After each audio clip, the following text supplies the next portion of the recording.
The email from the university bursar's office glowed on my laptop screen at 2 a.m., the words blurring as tears filled my eyes. Payment overdue. Final notice. 3 days until my registration would be canceled.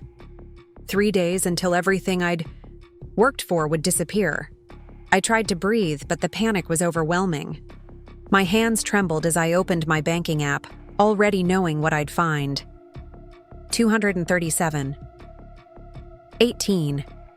Not nearly enough for the $8,500 tuition payment due. I stared at my reflection in the dark window of my cramped apartment, wondering how I'd gotten here.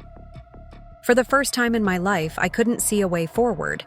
No more funds, no more extensions, no more options. Unless...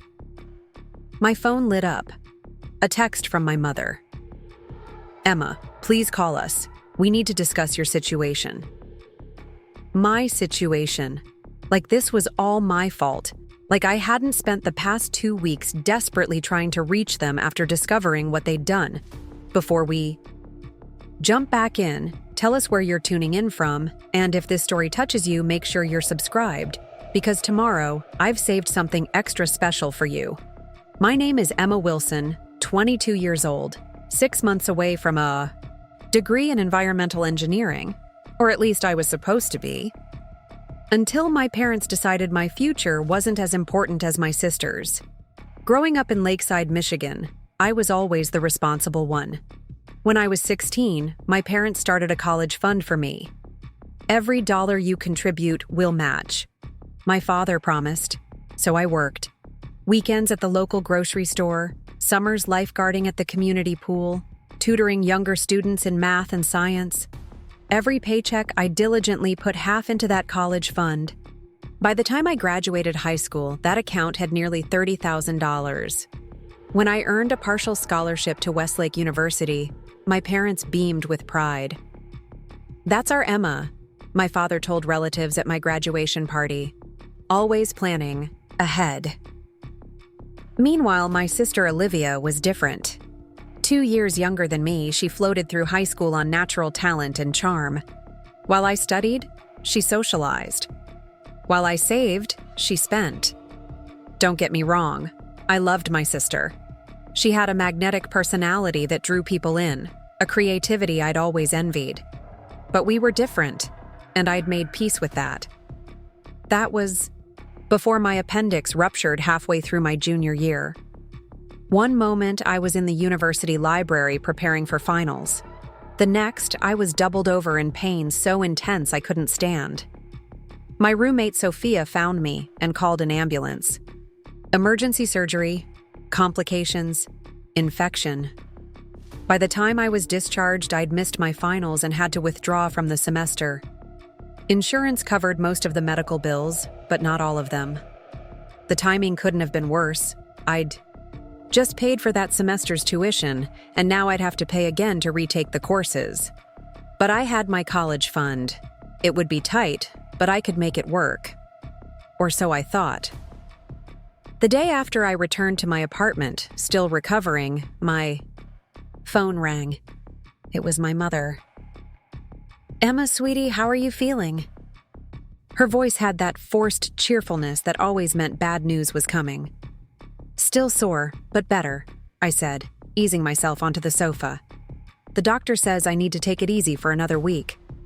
"That's good, honey. Listen, your father and I have been talking." She paused. "About your college fund." Something in her tone made my stomach clench. "What about it?" Another pause, longer this time.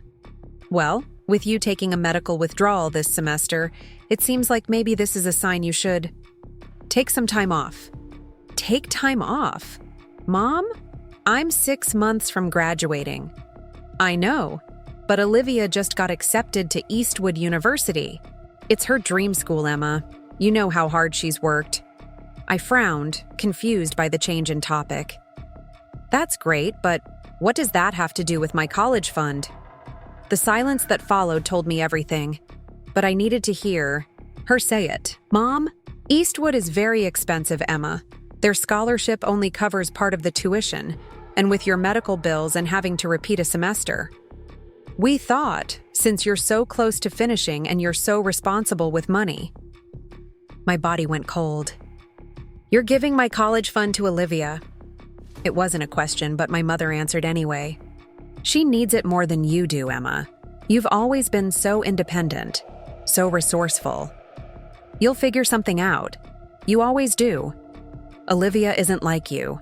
This is her one big chance. I hung up. I couldn't listen anymore.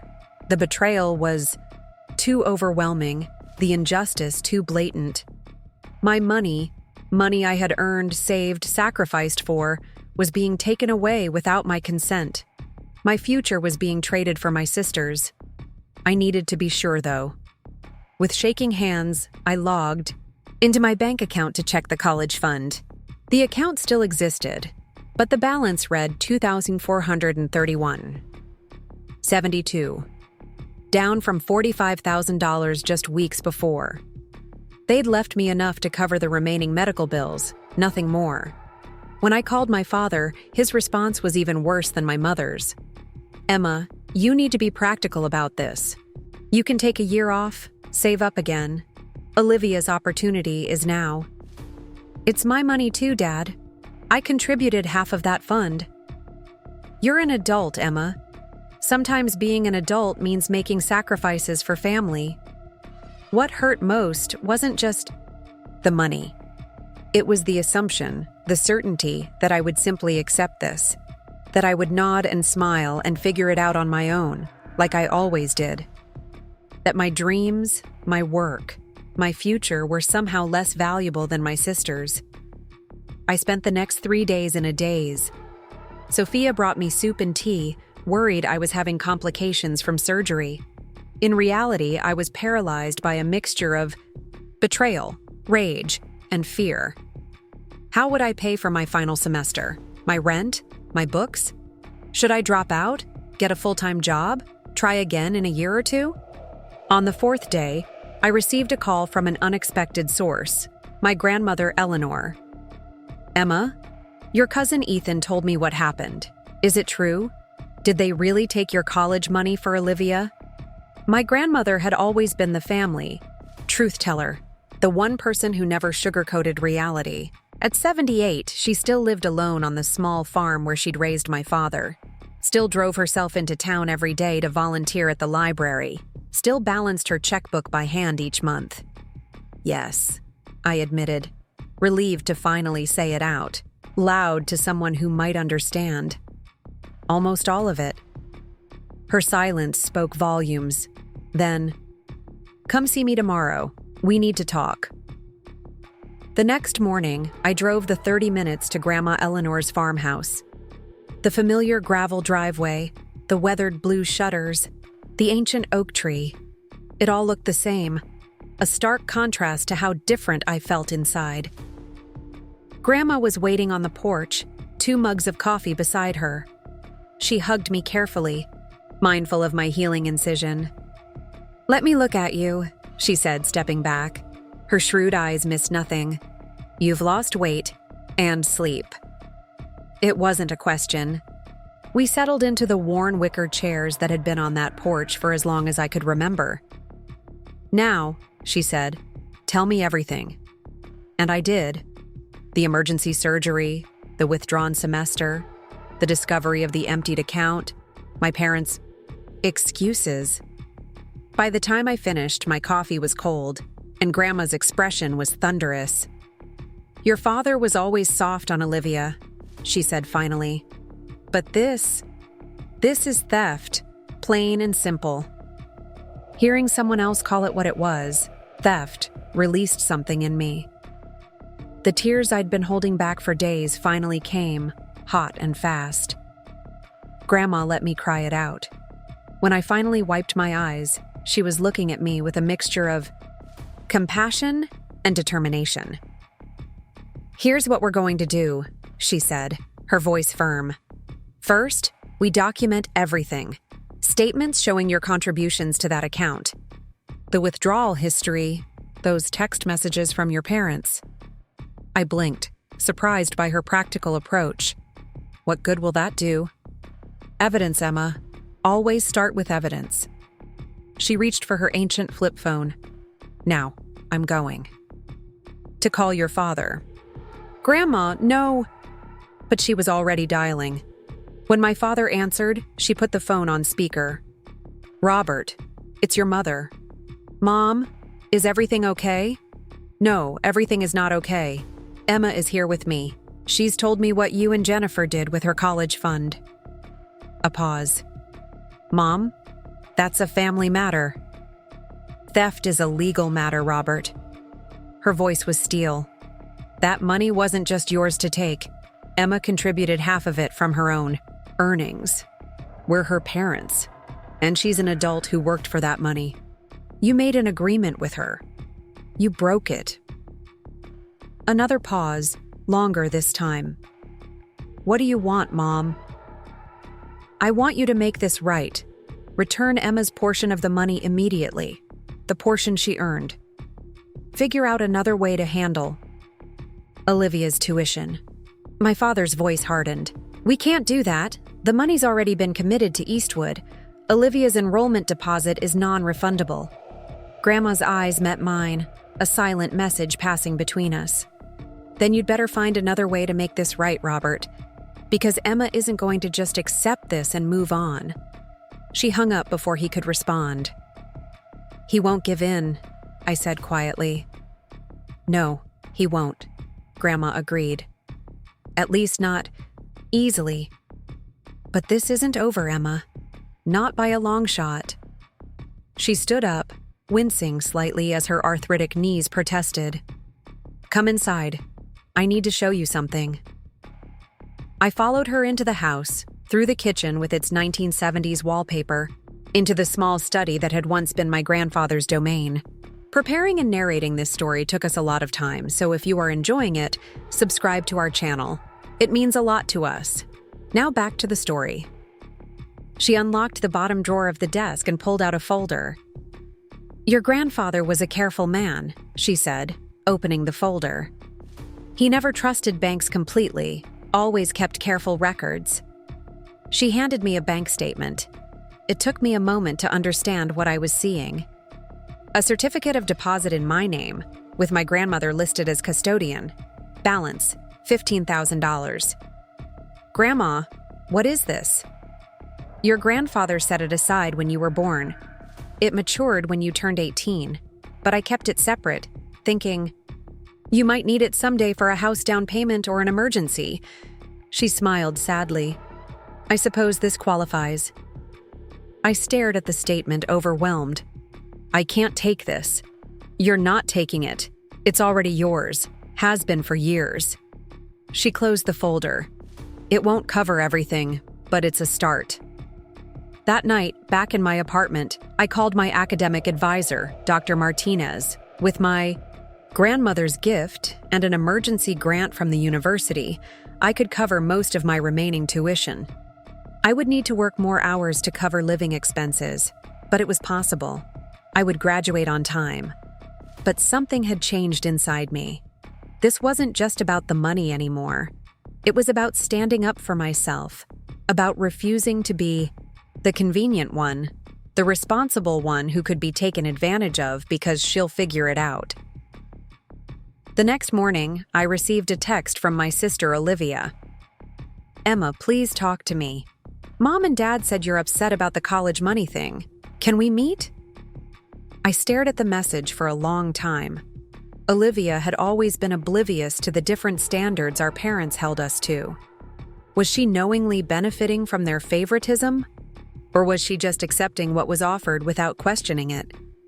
We arranged to meet at Riverside Cafe the next day.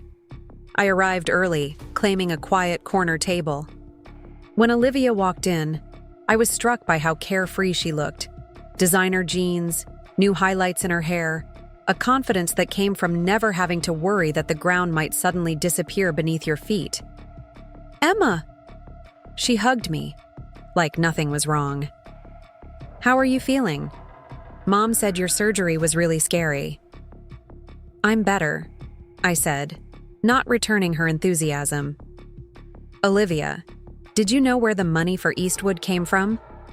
Her smile faltered. Well, yeah. Mom and Dad said they were using your college fund since you were taking time off anyway. I'm not taking time off. I had emergency surgery. I had to withdraw from one semester. I'm going back to finish my degree. Olivia's eyes widened. But Mom said what was convenient. I kept my voice level. They gave you my money, Olivia. Money I earned, without asking me. She shifted uncomfortably. I'm sorry, I didn't realize. But Emma, I need this. Eastwood is my dream. I can't afford it otherwise. And my degree isn't important? My dreams don't matter? Of course they do. But you've always been so good at figuring things out. You don't need help like I do. There it was. The same assumption. The same justification. I wasn't worthy of support precisely because I'd proven I could stand on my own. That's not fair, and you know it, I said quietly. Olivia's expression hardened. Look, I didn't ask them to take your money. But it's done now. The deposit's paid. I'm starting at Eastwood in the fall. What do you want me to do? Turn down my dream school? I studied my sister carefully. For the first time, I saw clearly how our parents' favoritism had shaped her, had made her entitled and oblivious to her own privilege. I want you to acknowledge what was taken from me, and I want you to understand that I'm not just going to accept this and move on. She rolled her eyes.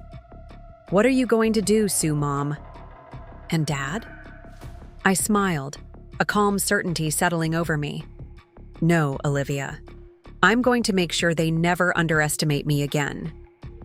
That night, I made a plan. With my grandmother's help, I gathered all the documentation showing my contributions to the college fund, pay stubs, deposit receipts, the original agreement. With my parents, statements showing the recent withdrawals. Then I drafted a formal letter, laying out exactly what had been taken and demanding repayment of my portion, $22,500. I sent copies to both my parents, my grandmother, and kept one for myself. Then I waited. My father called the next day, his voice tight with anger. What is this, Emma? Some kind of legal threat? It's a request for what's rightfully mine. We are your parents. We did what we thought was best for the family. No, you did what was easiest. You took from me because you knew I wouldn't make a scene like Olivia would. His voice lowered. And now you're making a scene. I'm standing. Up for myself. There's a difference. Emma, be reasonable. We can't get the money back now. Maybe after Olivia graduates, we can help you. That's 4 years from now, Dad. I need to finish my degree now. Then take out loans like other students. Or take some time off. Work for a while. Why should I have to do that when you gave my money to Olivia? The conversation went in circles. My father alternated between dismissing my concerns and trying to guilt me about tearing the family apart. When he finally hung up, I knew they weren't going to willingly make this right. The next step was harder. With my grandmother beside me for moral support, I met with a lawyer who specialized in family financial disputes. After reviewing my documentation, she confirmed what my grandmother had said. This was legally considered theft, or at minimum, a breach of contract. You have a strong case, she told me, but pursuing it legally would be expensive and would permanently damage your relationship with your parents. They've already damaged it, I replied. She nodded. Let me make a few calls. Sometimes a letter from a lawyer is enough to resolve these situations. 3 days later, my parents received an official letter from the lawyer, outlining the legal consequences they could face if they didn't return my portion of the college fund. That same evening, my mother called crying. How could you do this to us, Emma? To your own family? I closed my eyes, forcing myself to stay calm. I didn't do this, Mom. You and Dad did. You took what wasn't yours to take. We're trying to give Olivia the same opportunities you had. No, you're giving her more at my expense, and I won't. Accept it. After hours of tense conversation, we reached a compromise. My parents couldn't return the money immediately. It was already paid to Eastwood. But they would take out a parent loan to replace my portion of the fund, with a legal agreement to repay me in monthly installments beginning immediately. It wasn't perfect, but it allowed me to cover my remaining tuition and graduate on time. More importantly, it was acknowledgement. They couldn't pretend anymore that what they'd done was okay. The next family gathering, my grandmother's birthday, was tense. My parents were stiffly polite. Olivia avoided eye contact. Other relatives who had heard whispers of the dispute watched us curiously. After dinner, my cousin Ethan pulled me aside. "Grandma told me what happened, how you stood up to Uncle Robert and Aunt Jennifer." I shrugged, uncomfortable with the admiration in his voice. "I just did what I had to do." He shook his head. "No, you did what the rest of us were always afraid to do, call them out on their favoritism." As we rejoined the group, I caught my grandmother watching me. She gave me a small nod of approval that meant more than any words could have. 6 months later, I graduated with my degree in environmental engineering. My parents attended the envied ceremony, clapping politely, but without the enthusiasm they'd shown at Olivia's high school graduation. My grandmother, however, cheered loud enough for 10 people. The monthly repayments from my parents arrived consistently, though our relationship remained strained. Olivia eventually apologized, admitting she should have questioned where the money was coming from. "I just assumed Mom and Dad knew what they were doing," she said. "I never thought to ask."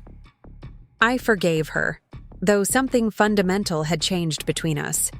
She saw me differently now, not just as her reliable older sister, but as someone who had boundaries and was willing to enforce them. The strangest outcome came a year after graduation, when I ran into my high school chemistry teacher at a coffee shop. After hearing about my degree, she connected me with an environmental startup, looking for engineers with fresh perspectives. I landed the job, and within 2 years, I was leading a team developing water filtration systems for communities with limited resources. When that first major project succeeded, my parents called to congratulate me. There was an awkwardness still, but also a new note in their voices: respect. "We're proud of you, Emma," my father said. "You've really made something of yourself." It was what I had always wanted to hear from him, but now it meant something different. I no longer needed their approval to know my worth.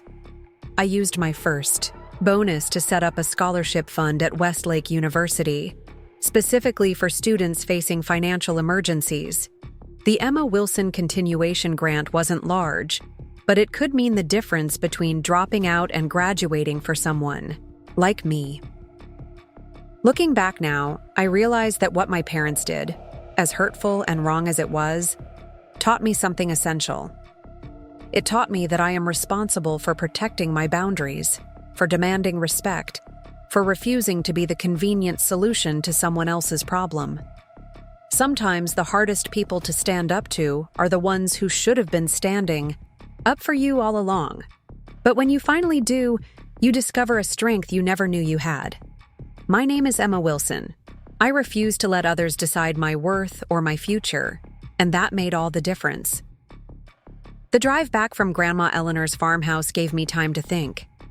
The certificate of deposit she'd given me was a lifeline, but it wasn't justice.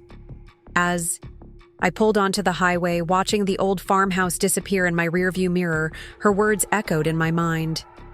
"Evidence, Emma. Always start with evidence." So that's what I did. When I got back to my apartment, I ignored the 3 missed calls from my mother and opened my laptop. I created a new folder titled College Fund and began the meticulous work of documenting everything.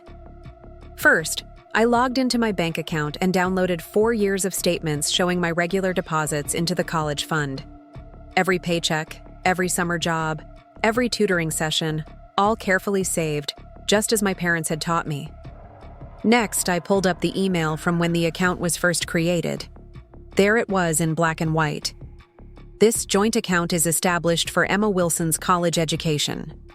All contributions by Emma Wilson will be matched by Robert and Jennifer Wilson. A contract, essentially, one they had broken. I found the withdrawal records next. These were harder to look at. Large sums, transferred out over just 10 days while I was in the hospital. $8,000 on Monday, $12,000 on Wednesday, $15,000 the following Monday. And finally, $7,168. $2,800 the day before I was discharged, leaving just enough to cover my remaining medical bills. Calculated, deliberate. They had known exactly what they were doing. I printed everything, making 3 copies, one for me, one for Grandma, and one that I wasn't sure yet what I'd do with. Then I called Sophia. "I'm coming over," she said immediately after I explained the situation. "This is beyond messed up." Up to 20 minutes later, she was at my door with a bottle of wine and Chinese takeout. As we sat cross-legged on my living room floor, surrounded by bank statements and printouts, I felt a strange mix of anger and relief. Anger at what my parents had done, relief that I wasn't crazy for feeling betrayed. "So what's the plan?" Sophia asked, refilling our glasses. "Because you need to fight this." "I'm going to. I just need to figure out how." She leaned forward, her expression serious. "My cousin went through something similar with her ex. He drained their joint savings when they split up. She talked to a lawyer. There are legal options, Emma." I shook my head. "I can't afford a lawyer." "You can afford a consultation. Some do them for free." She pulled out her phone. "Let me text my cousin for the name of the attorney she used." While Sophia texted, I sorted through the statements again, a new thought occurring to me. I wonder if my parents have told anyone in the family what they did. Sophia looked up. "You think they've been keeping it quiet?" "Wouldn't you?" "Hey everyone, we stole our daughter's college fund to send her sister to a fancy school instead. Isn't exactly something to brag about." Her eyes widened. "Emma, that's it. They don't want people to know." I understood immediately what she was suggesting. "You think I should tell the family?" "Not just the family. Anyone who would make them feel ashamed of what they did. Their friends, their church, their colleagues." I considered it. My parents were well respected in Lakeside. My father was on the board of directors at his company. My mother was active in several community organizations. Their reputation mattered to them. "I don't know, Soph. That seems extreme." "More extreme than taking your future?" She shrugged. "Just saying, you have options." The next morning, I woke to a text from my sister. "Mom and Dad said you're being difficult about the money thing. Can we talk?" I stared at my phone, a bitter laugh escaping me. Difficult. Of course that's how they would frame it. I didn't reply to Olivia. Instead, I called Westlake University's financial aid office and scheduled an appointment with Ms. Thompson, the counselor who had helped me secure my scholarship freshman year. If anyone could help me navigate this mess academically, it would be her. The financial aid office was tucked into the corner of Westlake's administration building, a maze of beige cubicles and fluorescent lighting. Ms. Thompson's small office was a welcome exception, with plants on every surface and student thank you cards pinned to a bulletin board. "Emma," she greeted me warmly. "It's been a while. How are you recovering?" "Better, thanks." I settled into the chair across from her desk. "But I've run into a financial problem." Her expression turned sympathetic as I explained the situation, the surgery, the withdrawn semester, my parents emptying my college fund for my sister. By the time I finished, her sympathy had turned to outrage. "That's completely unacceptable," she said, tapping her pen against her desk. "Have you considered legal action? I'm exploring options, but right now I need to figure out how to pay for my final semester. I have about $15,000 from a CD my grandfather left me, but that still leaves me short." Ms. Thompson nodded thoughtfully. Let me see what we can do. She turned to her computer and began typing. You're on track to graduate after one more semester? Yes. I just need to complete the courses I had to withdraw from, plus my senior capstone project. She continued typing, occasionally murmuring to herself. Finally, she turned back to me. Here's what I can offer. First, we can apply for a hardship grant given your medical situation. That could cover up to $5,000. Second, there's a departmental scholarship for engineering students in their final year.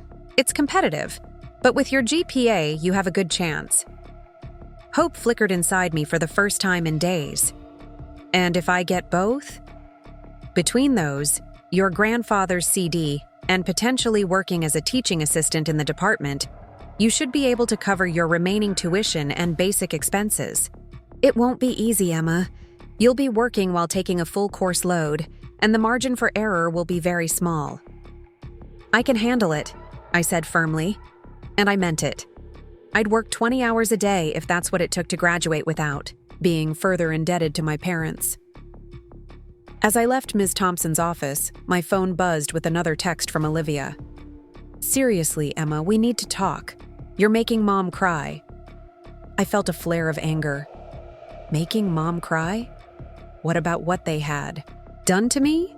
I texted back, free tomorrow at Wern Riverside Cafe. Then I turned off my phone. I needed space to think, to process everything that had happened in the past 48 hours. I found myself walking toward the engineering building, seeking comfort in the familiar. Professor Chen's door was open as I passed by. He looked up from his papers and smiled. Emma, good to see you back on campus. Professor Chen had been my advisor since sophomore year. He was brilliant, demanding, and unexpectedly kind when it mattered. I hesitated in his doorway, unsure if I should burden him with my personal problems. Something wrong? He asked, gesturing to the chair opposite his desk. You look troubled. Before I knew it, I was sitting down, the whole story spilling out of me. Professor Chen listened without interrupting, his expression growing more serious as I spoke. When I finished, he was quiet for a moment. Then, the department's environmental innovation competition is next month.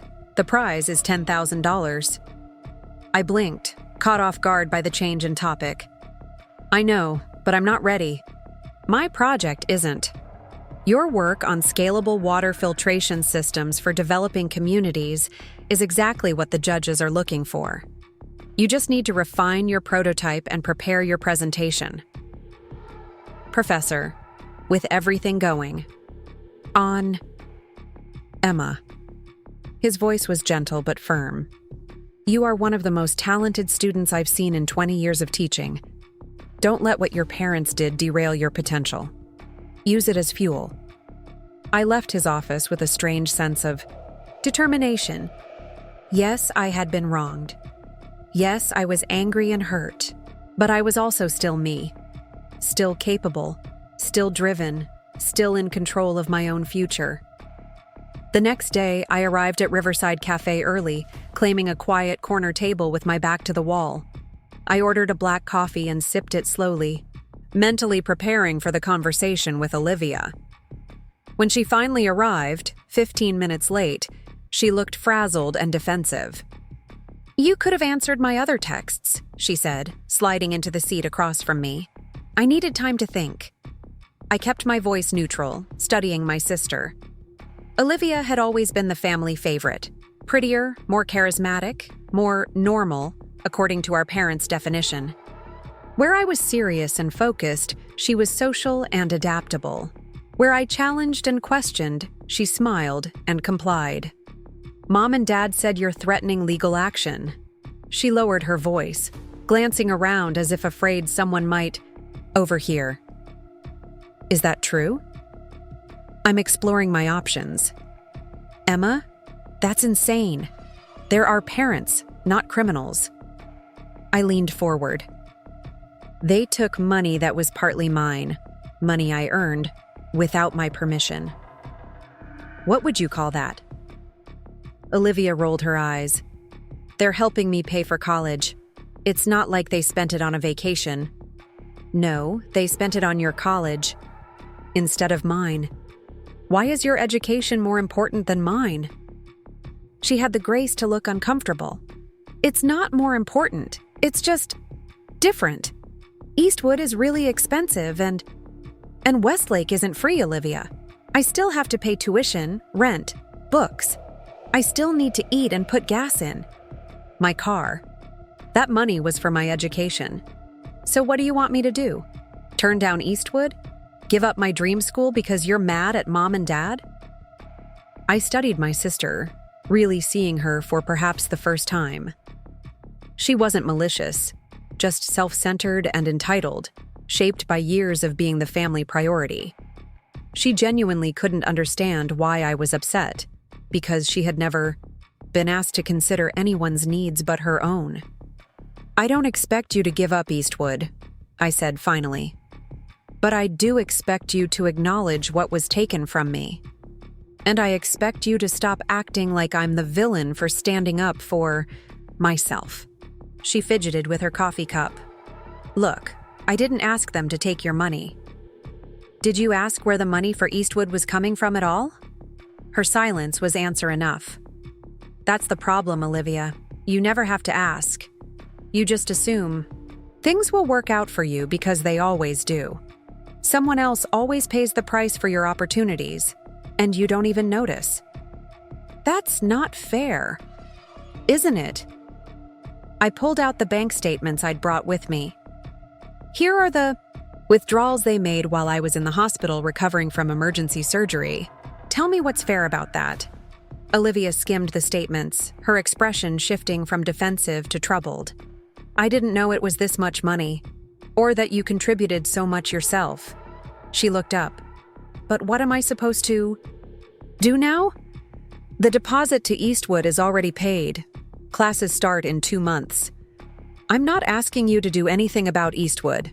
That's between me and our parents.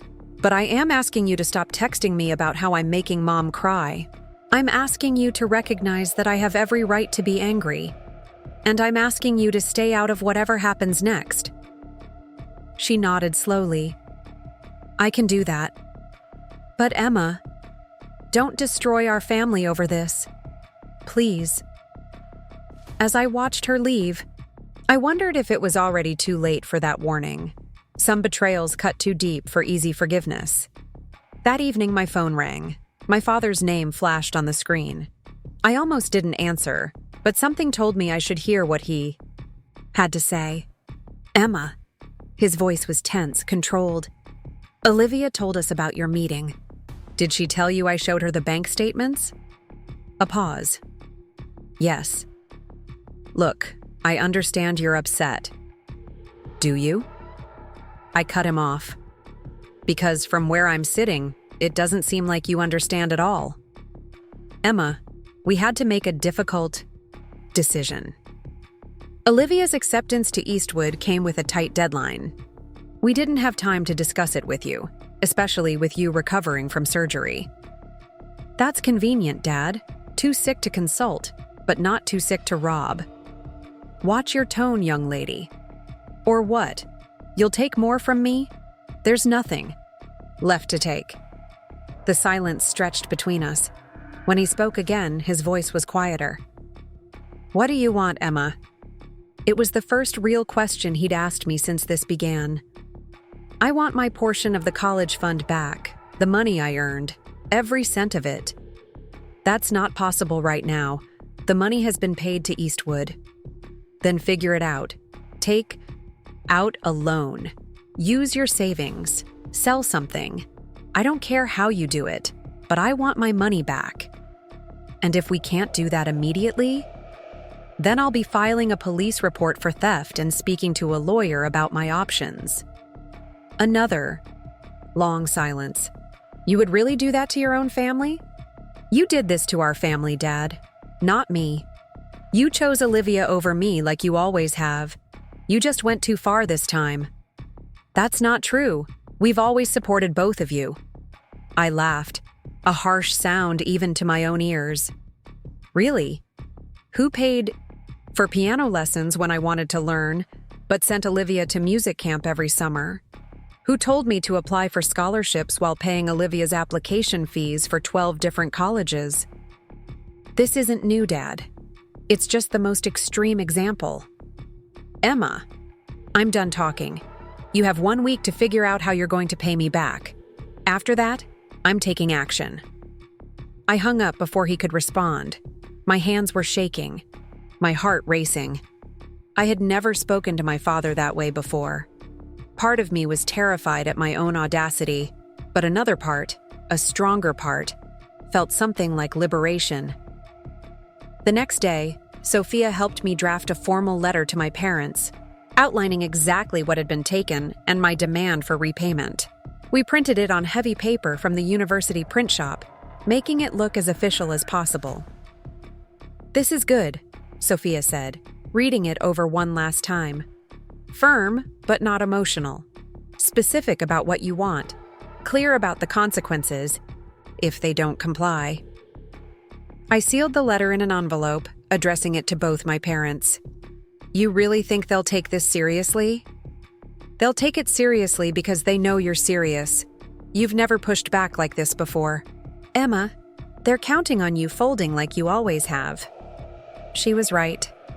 Throughout my life, I had been the accommodating one, the reasonable one, the one who stepped aside. Not this time. I mailed the letter that afternoon, priority service with delivery confirmation. Then I waited. 3 days passed with no response. I focused on my classes, on applying for the departmental scholarship Ms. Thompson had mentioned, on preliminary work for the environmental innovation competition. I tried to convince myself that I could move forward regardless of what my parents decided. On the 4th day, my mother called. "We received your letter," she said, her voice tight. "Your father and I have discussed it." I waited, saying nothing. "We understand that you feel entitled to that money. But Emma, you have to understand our position. Olivia needed—" "Mom," I interrupted. "I'm not interested in justifications. Are you going to pay me back or not?" A sharp intake of breath. "We can't just produce $20,000 overnight, Emma. We're not made of money." "Yet you found $45,000 for Olivia. That was different. We had been saving for that." "No, you had been saving for my education, and I had been contributing to it. Half of that money was mine. Legally, the account was in our names. Which is why I'm giving you the chance to make this right before I take legal action." My mother's voice turned pleading. "Emma, please. This isn't like you. You've always been so reasonable, so understanding. And look where that got me." "No, Mom. Not this time. I want my money back. Figure it out." After I hung up, I sat on my bed, staring at the wall. My mother was right about one thing. This wasn't like me. The Emma from before would have accepted. Their decision, found another way, kept the peace. But that Emma had been in surgery when her future was stolen. This new version of me wasn't backing down. The next day, I received a text from an unexpected source. My Uncle David, my father's younger brother. "Heard about what happened with your college fund. Can we talk?" Uncle David and I had never been particularly close. He lived in Chicago, visited only on major holidays, and generally stayed out of family drama. His sudden interest surprised me. We arranged to speak that evening. When I called, he got straight to the point. "Your grandmother told me what Robert and Jennifer did. Is it true they took your college fund for Olivia's school?" "Yes, while I was in the hospital." He was quiet for a moment. "I'm not surprised. Robert has always favored Olivia, even when you girls were little." "You noticed that too?" Somehow, hearing it from someone else in the family validated what I had felt for years. "Everyone noticed, Emma. Your father isn't subtle. What are you planning to do about it?" I explained about the letter, the deadline, the potential legal action. Uncle David listened without interrupting. "Good for you. he said when I finished. Most people would just take it. But listen, before you go nuclear, I might have a suggestion. Your father cares about two things more than anything else: his reputation and his position in the community. He's built his whole identity around being the perfect family man, the respected executive. Threat of exposure might be more effective than legal action. I considered this. You're suggesting I blackmail my own father? I'm suggesting you use the leverage you have. Robert won't want his colleagues knowing he stole from his daughter. He won't want his friends at the country club hearing about this. And he definitely won't want it getting back to his boss. It was ruthless, calculated, and possibly effective. I'll think about it, I said finally. The next morning, I had just left my environmental engineering lab when my phone rang. It was my father. "We need to meet," he said without preamble. "In person." "Why?" "Because this has gone far enough. Your mother is upset, Olivia is upset, and frankly, I'm tired of this tantrum you're throwing." I almost hung up on him. "This isn't a tantrum, Dad. It's consequences." "Whatever you want to call it, we need to settle this. Meet me at the house tomorrow at noon." I thought about Uncle David's advice, about the power of reputation. "No, not at the house. Let's meet at Lakeside Country Club, noon tomorrow." The country club was where my father spent his Saturdays, where his business associates and friends gathered, where his social standing mattered most. His hesitation told me everything. "The country club isn't appropriate for a family discussion, Emma." "It's perfectly appropriate. Unless you're worried about something?" Another pause. "Fine. Noon at the club. Don't be late." As I hung up, a small, fierce smile crossed my face. For the first time in this entire ordeal, I felt like I had the upper hand. I called Grandma Eleanor that evening to update her.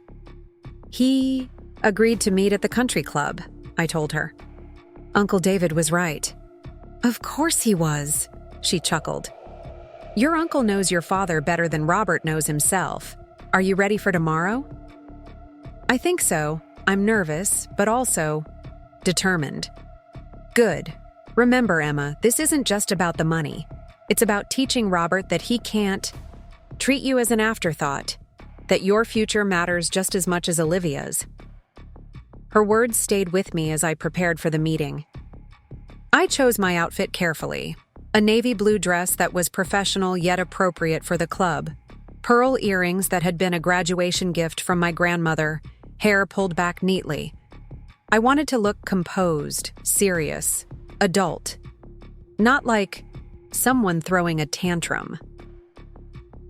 The Lakeside Country Club was an imposing building of stone and glass overlooking the town's namesake lake. As I pulled into the parking lot, I spotted my father's black Audi immediately. He was already here, probably hoping to control the narrative by arriving first. Inside, the club was hushed and elegant, all polished wood and muted conversations. The hostess recognized me immediately. "Miss Wilson, your father is waiting in the garden terrace. May I show you the way?"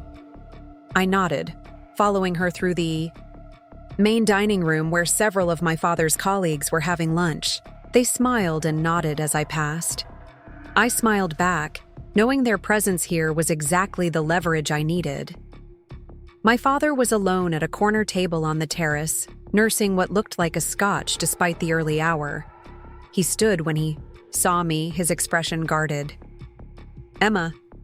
He kissed my cheek automatically, a gesture of normalcy for any onlookers. "Sit down." I did, declining the server's offer of a drink, asking only for water. When we were alone again, my father leaned forward.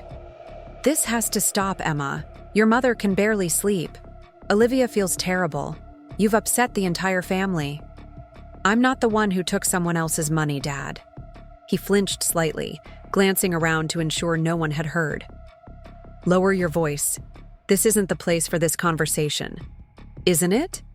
I met his gaze steadily. "I thought it was the perfect place. All your friends are here.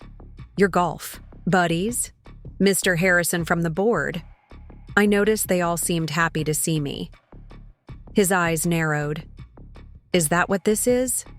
Some kind of threat? No, Dad. It's leverage. You don't want them knowing what you did. You don't want anyone questioning your integrity. So here's what's going to happen. You're going to figure out how to repay me, or everyone in this club will know exactly what kind of father you really are. He stared at me, a mixture of anger and something like respect crossing his face. You've changed. Yes, I agreed. I have. My father stared at me across the country club table, his expression shifting between anger and disbelief. The elegant terrace around us buzzed with lunchtime conversations, silverware clinking against expensive china, the occasional burst of polite laughter. None of the other diners seemed aware of the quiet confrontation unfolding in the corner. You would really expose family business to my colleagues? He finally asked, voice lowered. That's your solution? Blackmail? I kept my expression neutral. I prefer to think of it as incentive. I'm simply making sure you understand what's at stake. He took a sip of his scotch, eyes never leaving mine. And what exactly would you tell people? That your parents helped? Your sister pay for college? That hardly sounds scandalous. I'd tell them that while I was recovering from emergency surgery, you systematically drained an account that contained money I had earned and saved since I was 16. I'd tell them you took my future without my knowledge or consent. I'd show them the bank statements. I smiled thinly. I wonder what Mr. Harrison would think about that, given how often you talk about business ethics at board meetings. A muscle in his jaw twitched. He glanced around the terrace again, gaze lingering on a table where 3 men in expensive suits were deep in conversation. Fellow executives, undoubtedly. What exactly do you want, Emma? His tone had changed, become more calculating, more businesslike. This was a negotiation now. I've been consistent from the beginning. I want the portion of the college fund that I contributed, $22,500, in full, with a written agreement outlining repayment terms. He scoffed. We can't just produce that kind of money overnight. You managed to produce $45,000 for Olivia pretty quickly. That was different. We had time to plan for that. I leaned forward. Then take out a loan. Use your home equity line. Sell some of your precious stocks. I don't care how you do it, but I want my money back. The server approached with my water, temporarily halting our conversation. My father plastered on his public smile, thanking her warmly. The moment she left, his expression hardened again. You've changed, Emma. I hardly recognize you anymore.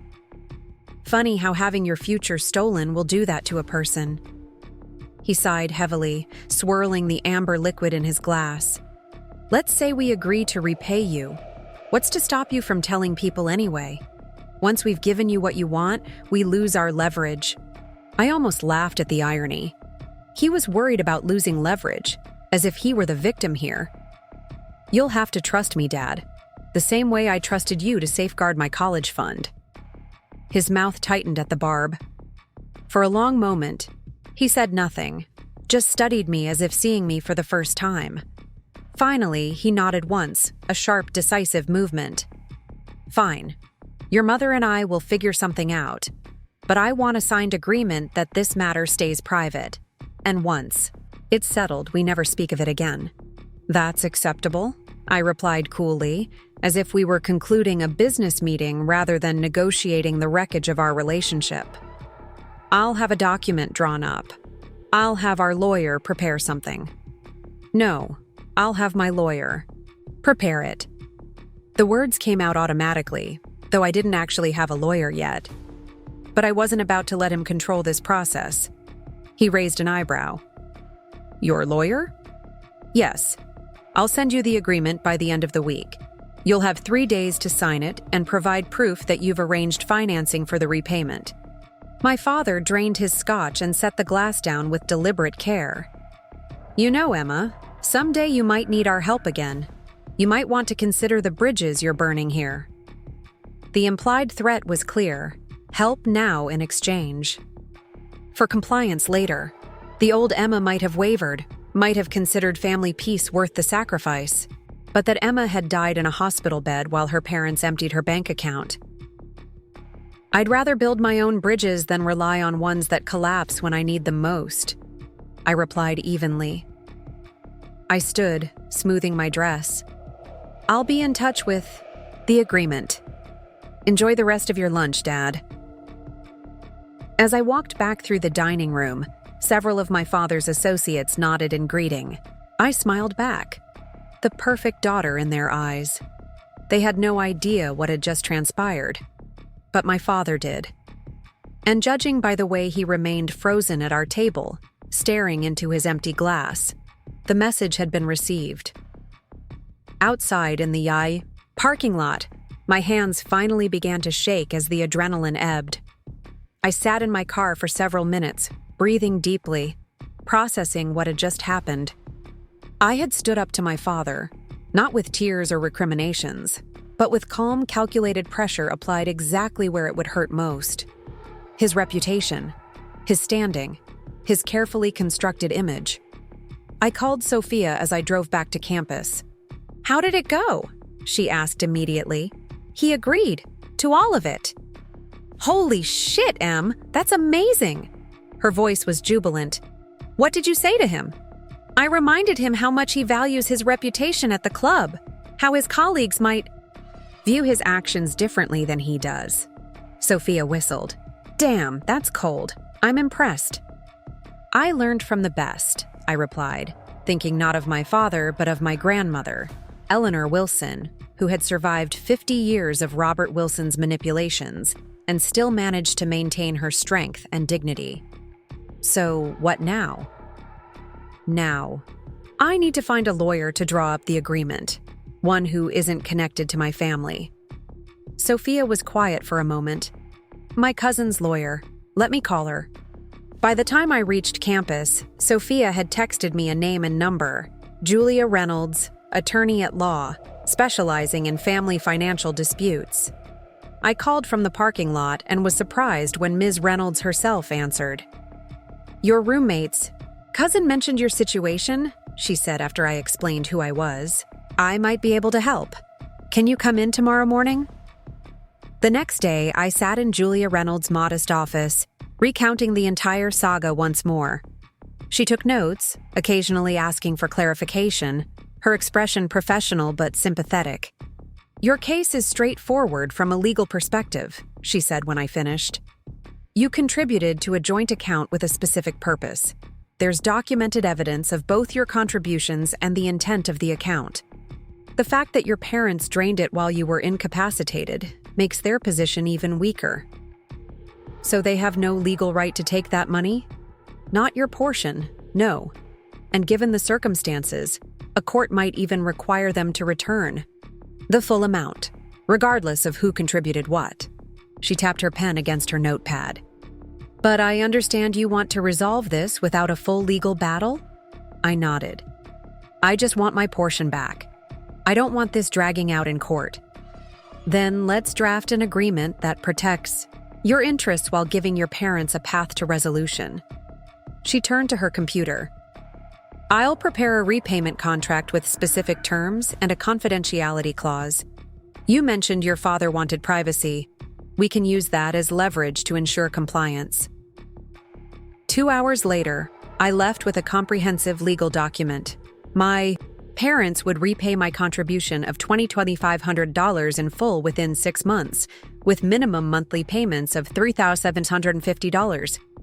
The agreement included serious consequences for default, including the right to pursue legal action and a waiver of confidentiality that would allow me to discuss the situation freely.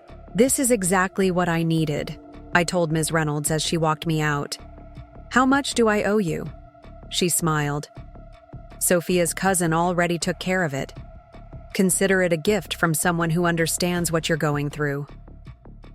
I was overcome with gratitude, not just for the professional help, but for the validation. Someone else believed my cause was just worth fighting for. That evening, I emailed the agreement to both my parents with a brief message. Please review, sign, and return to me within 3 days, along with proof that financing for the repayment has been arranged. The response came faster than I expected. My mother called the next morning, her voice tight with control. "Emma, we've received the agreement from your lawyer." She said the word like it tasted bitter. "I hope you realize how hurtful this is. That you would involve outsiders in our family business." "You involved outsiders when you took my money for Olivia's tuition," I replied calmly. "Have you reviewed the terms?" "Your father and I discussed it. The timeline is unreasonable. 6 months is too aggressive. The timeline is perfectly reasonable. You managed to drain $45,000 in 10 days. Surely you can find a way to return half that in 6 months. Emma, the terms aren't negotiable, Mom. Either sign the agreement or I'll pursue other options." She was quiet for a moment, and when she spoke again, her voice had that wounded quality she always used when trying to make me feel guilty.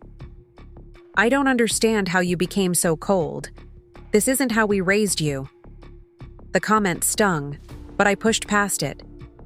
Maybe I learned to protect myself because no one else would. The agreement needs to be signed within 3 days, or I'll assume you're declining and proceed accordingly. I hung up before she could respond, my heart pounding. These confrontations never got easier, but I was getting better at holding my ground. Later that day, my phone buzzed with a text from an unfamiliar number. "Emma, it's Aunt Patricia. Can we talk?" Patricia was my mother's sister, someone I had always been close to growing up but had seen less frequently in recent years. I hesitated before responding, unsure whose side she would take in this dispute. "Of course. When?" "Now, if you're free. Coffee at Main Street Bakery in 30 minutes?" I agreed, curious about what had prompted this sudden outreach. When I arrived at the bakery, Aunt Patricia was already there, 2 cups of coffee on the table. She stood to hug me, her expression concerned. "You look tired, sweetheart." "It's been a difficult few weeks," I admitted, sliding into the chair across from her. She nodded, stirring her coffee thoughtfully. "Your mother called me. She's upset about the legal agreement." I tensed. "Did she tell you why there's a legal agreement in the first place?" "She said something about a misunderstanding over your college fund." Patricia's eyes met mine. "But I'd like to hear your version." I took a deep breath and explained everything: the surgery, the withdrawn semester, the discovered theft, my parents' justifications, the confrontation at the country club, and finally, the agreement. By the time I finished, Patricia's expression had hardened. "They took your money while you were in the hospital?" She shook her head in disbelief. "And Jennifer has the nerve to act wounded about a legal document?" Relief washed over me. She believed me. She understood. "Your mother called me hoping I'd talk some sense into you," Patricia continued. "I think she expected me to side with her automatically." "And you don't?" "Emma, what they did was wrong. Period. It doesn't matter that it was for Olivia's education or that they're your parents. They took something that wasn't fully theirs to take, without your knowledge or consent." Tears pricked at my eyes, the first I'd allowed myself in days. Everyone keeps acting like I'm being unreasonable, like I should just accept this because we're family. Patricia reached across the table and squeezed my hand. Family doesn't steal from family, and family definitely doesn't dismiss it when they get caught. She sat back, a determined look crossing her face. "What can I do to help?" "Just believing me helps more than you know." "I can do more than that. I'm going to talk to Jennifer, sister to sister. She needs to understand what's really at stake here. I doubt she'll listen. Dad's already made up his mind that I'm being difficult." Patricia smiled grimly. "Your mother has always cared too much about appearances. If she thinks the family is turning against them, she'll put pressure on Robert to resolve this quickly. Her prediction proved accurate. The next day, I received an email from my father containing the signed agreement and a screenshot of a new line of credit they had opened to cover the repayment. The message was terse. Signed as requested. First payment will be made on the 1st of next month. No apology, no acknowledgement of wrongdoing, just compliance with the letter of the agreement. It was less than I had hoped for emotionally, but exactly what I needed practically. I forwarded the documents to Ms. Reynolds, who confirmed they were in order. Congratulations, Emma. You've successfully advocated for yourself in a difficult situation. Her words stayed with me as I refocused on my education. With the repayment agreement in place, I could now concentrate on securing my future. The departmental scholarship application was due in a week, and I still needed to prepare my submission for the environmental innovation competition. Professor Chen agreed to serve as my faculty advisor for the competition. We met twice weekly to refine my design for a low-cost modular water filtration system designed specifically for rural communities with limited infrastructure. The key is scalability, he reminded me during one of our sessions. Your design needs to work for a single household and an entire village, using the same core components. I nodded, making notes on my prototype sketch. What if we designed it as a kit? Basic components that could be assembled in different configurations depending on need. His eyes lit up. That has potential. Draft some variations and run the numbers on production costs. The work was challenging but exhilarating. For a few hours each day, I could lose myself in the pure problem-solving of engineering, temporarily setting aside the emotional turmoil of my family situation. On the day of the competition, I arrived early to set up my display. 10 finalists had been selected from the engineering department, each with a project addressing environmental challenges. The judges included faculty, industry professionals, and representatives from non-profit organizations. My hands trembled slightly as I arranged my prototype and presentation materials.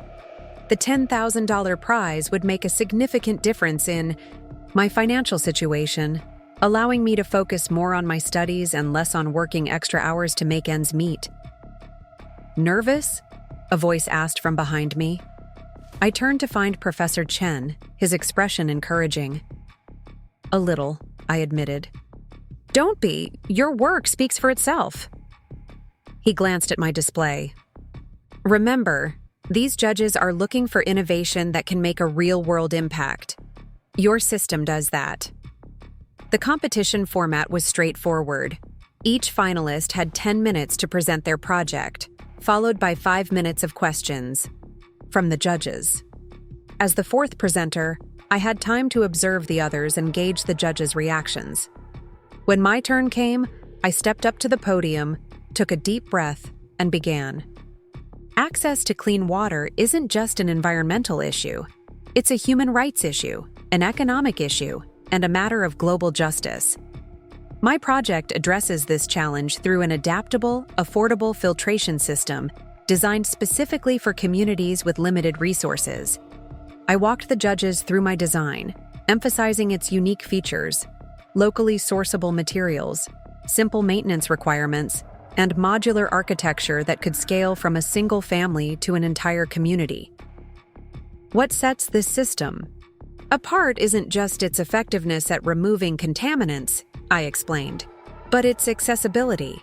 Traditional water infrastructure projects often fail in developing regions because they require specialized knowledge or imported components for maintenance. This system can be built, maintained, and expanded using locally available materials and basic skills. The questions afterward were probing but fair. How had I tested the filtration efficiency? What was the expected life cycle? How did the cost compare to existing solutions? I answered each one confidently, drawing on months of research and testing. When the final presenter finished, the judges withdrew to deliberate. The waiting was excruciating. I paced near my display, occasionally fielding questions from other students and faculty who browsed the projects during the break. Finally, the head judge returned to the podium. After careful consideration, we have selected our winner. This project demonstrated exceptional innovation, practical application, and potential for real-world impact. I held my breath as she opened the envelope. The winner of this year's Environmental Innovation Competition, with a prize of $10,000, is Emma Wilson, for her modular water filtration system. For a moment, I couldn't move. Then Professor Chen was nudging me forward, and I was walking to the podium in a daze, accepting the oversized check with shaking hands. "Congratulations, Ms. Wilson," the head judge said, shaking my hand. "Your project shows remarkable promise. We'd like to discuss potential implementation through our Foundation's international programs." I managed to thank her coherently, though my mind was racing with implications. Not only had I won the money I desperately needed, but my project might actually be developed further, might actually help people. As the ceremony concluded and people began to disperse, I checked my phone and found a flood of congratulatory texts from Sophia, who had been unable to attend due to an exam. There was also a message from my grandmother. "Call me when you can. Important news." I stepped outside to return her call, still clutching the ceremonial check. "Grandma, is everything okay?" "Better than okay," she replied, her voice unusually animated. "I just got off the phone with your Aunt Patricia. You made quite an impression on her." "What do you mean?" "She was so impressed by how you handled this situation that she wants to help. She's offering to cover the remainder of your tuition as a gift, not a loan." I leaned against the building, overwhelmed. "She can't do that. It's too much." "She can, and she wants to. Patricia has always had a soft spot for you, and she's doing well financially since the divorce settlement. Besides," Grandma added with a touch of satisfaction, "she says it will drive your mother crazy to know her sister is helping you when she wouldn't." I laughed despite myself. Family dynamics were complicated, to say the least. "There's more," Grandma continued. "Your first repayment from your parents arrived today. I checked with the bank. The full amount, right on schedule." Relief washed over me. Part of me had been afraid they would find a way to delay or avoid the payments, despite the signed agreement. "Oh, and one more thing. Your cousin Ethan tells me you won some kind of engineering contest today." "News travels fast," I said, smiling. "Yes, I won the Environmental Innovation Competition. The prize is $10,000. "Emma." Grandma's pride was evident even through the phone. "That's wonderful. Your grandfather would have been so proud. He always said you had the brightest mind in the family." After we hung up, I stood outside the engineering building for a long moment, trying to process everything that had happened. In the span of a month, I had gone from financial disaster to having my educational future secure. More importantly, I had discovered a strength in myself I hadn't known existed. Walking back to my apartment in the fading afternoon light, I felt lighter than I had in weeks. The road ahead would still have challenges. My relationship with my parents was permanently altered, and balancing my final semester with work and research would require careful planning. But for the first time since discovering the emptied account, I felt genuinely hopeful. Sophia was waiting when I returned, a bottle of champagne and 2 plastic cups on our tiny kitchen counter. "The engineering genius returns," she announced, popping the cork with a flourish. "We are celebrating properly tonight."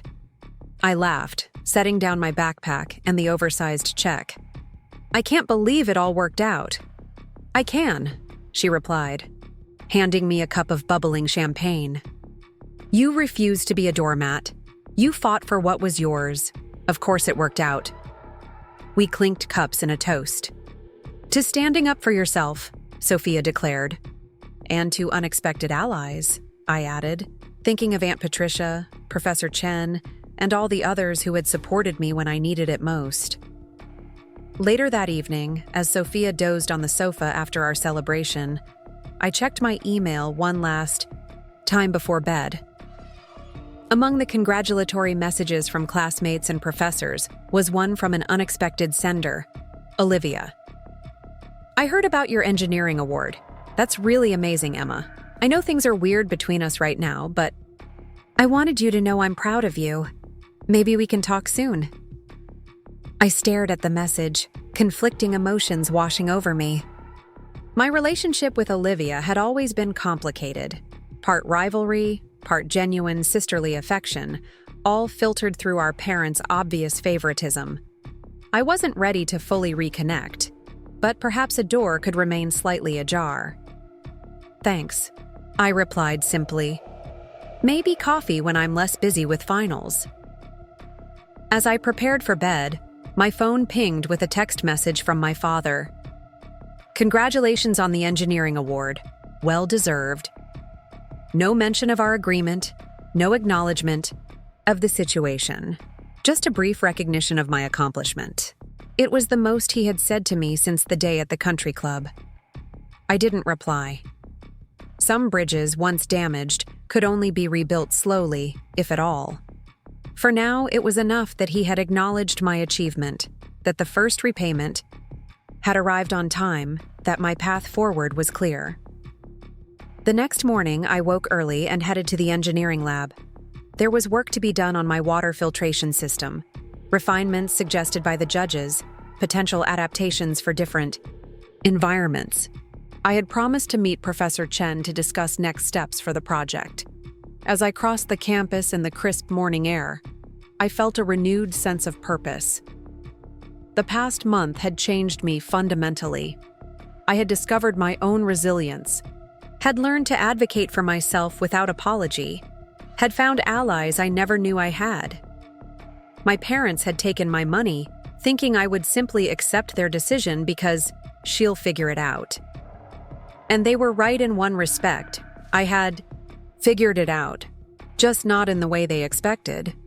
Professor Chen was already in the lab when I arrived, examining my prototype with a critical eye. "Good morning," he said as I set down my bag. "Ready to make this even better?" I smiled, rolling up my sleeves. Absolutely. Sometimes the most important lessons come from the most painful experiences. My parents had taught me something valuable, though not what they intended, that my future was worth fighting for, that I was stronger than I knew, and that the quiet, responsible daughter they had always taken for granted was capable of standing her ground. It was a lesson I would never forget. The first payment arrived exactly on schedule. I checked my bank account that morning before heading to class, half expecting to see nothing, still not quite believing my parents would follow through. But there it was, $3,750, the exact amount specified in our agreement. I stared at the transaction for a long moment, feeling an unexpected mix of emotions, relief, vindication, and beneath it all, a lingering sadness that it had come to this. I forwarded the transaction confirmation to Ms. Reynolds with a brief message. "First payment received. Thank you for your help." Her response came later that afternoon. "Excellent. Keep documenting all payments. Let me know if there are any issues." With the first payment in my account and the scholarship from the Environmental Innovation Competition secured, my immediate financial crisis was resolved. I could register for my final semester without taking on crushing debt. For the first time in weeks, I allowed myself to exhale fully, to loosen the knot of anxiety that had become a constant companion. Sophia insisted on celebrating with takeout from our favorite Thai restaurant. "We should toast to your victory," she declared, arranging containers of pad thai and green curry on our tiny coffee table. "It doesn't feel like a victory," I admitted, settling onto the couch. "More like surviving something I shouldn't have had to survive in the first place."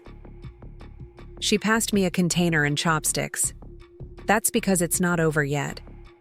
You've won the battle, but the war continues for the next 5 months until they've paid you back completely." Cheerful perspective.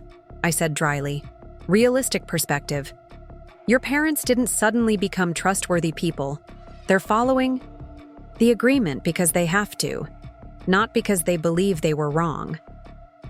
She wasn't saying anything I hadn't already thought, but hearing it spoken aloud brought a fresh wave of pain. Do you think they'll ever understand what they did? Really understand?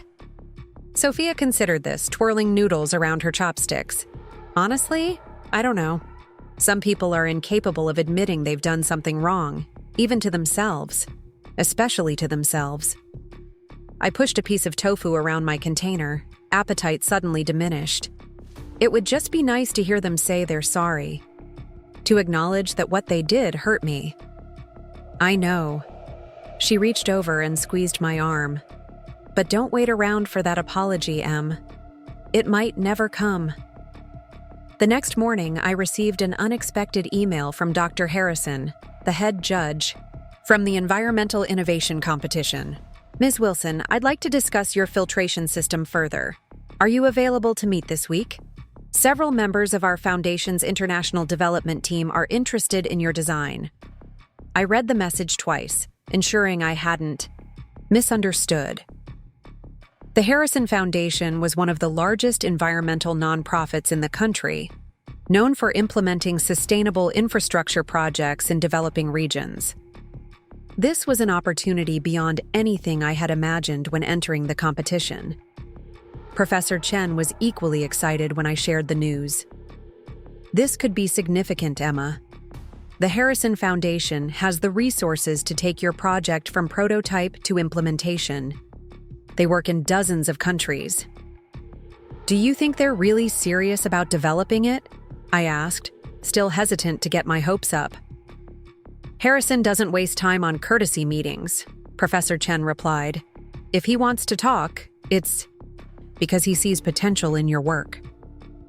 2 days later, I found myself in the sleek downtown offices of the Harrison Foundation, seated at a conference table with Dr. Harrison and 3 members of his international development team. My prototype sat in the center of the table, looking suddenly humble in these sophisticated surroundings. Ms. Wilson, Dr. Harrison began, we've reviewed your design extensively since the competition, and we're impressed by its practicality. Many water filtration systems designed for developing regions fail because they're too complex, too costly to maintain, or require specialized components that aren't locally available. Yours addresses all those common pitfalls. I nodded, trying to appear professionally confident rather than nervously elated. That was the core principle behind the design.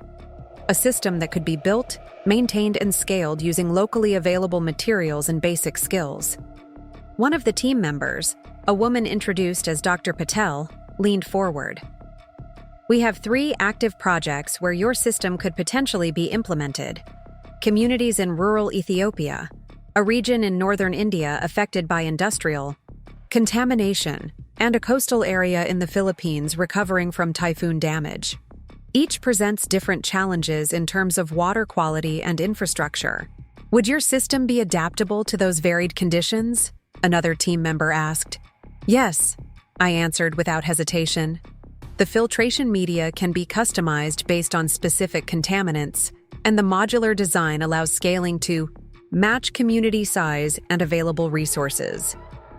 For the next hour, we discussed technical specifications, production costs, implementation challenges, and potential modifications. I answered their questions as thoroughly as possible, occasionally sketching diagrams to illustrate points about the design. Finally, Dr. Harrison sat back, a satisfied expression on his face. I think we've heard what we needed to.